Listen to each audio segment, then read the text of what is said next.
जी तो नाजरीन, आज की किस्त में मिलने वाली हैं धमाकेदार खबरें। अगर आपको ये रिव्यू पसंद आए तो please like, subscribe and share my channel. शानी पैसे लेने के बाद बहुत ज्यादा खुश हो जाता है और रमशा के पास आता है, कहता है रमशा तैयार हो जाओ, हम बाइक लेने जा रहे हैं, न्यू बाइक। तो वो हैरान होती है, कहते हैं हैरान क्यों हो रही हो, मैंने पैसों का इंतजाम कर लिया है। मैंने तो पहले सोचा था कि जब मैं बाइक लेने जाऊंगा तो मैं साथ लेकर जाऊंगा, तुम्हें जो बाइक पसंद आएगी मैं वही लूंगा। दूसरी तरफ अफनान के घर में सब खाना खा रहे होते हैं तो कासिम साहब अफनान से पूछते हैं ये शानी तुम्हारे ऑफिस में क्यों आया था।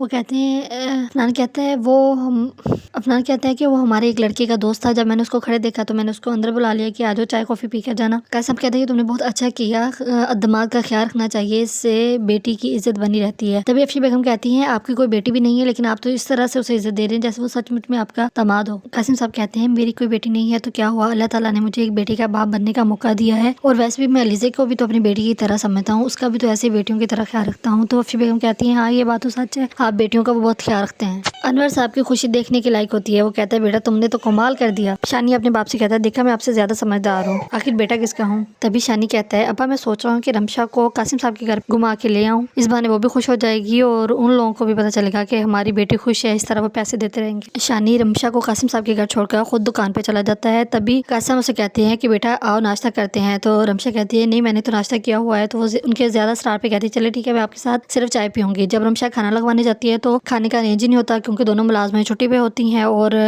लीजे की अम्मी कहती है कि मैं लीजे के लिए कुछ ऑर्डर करने लगी थी।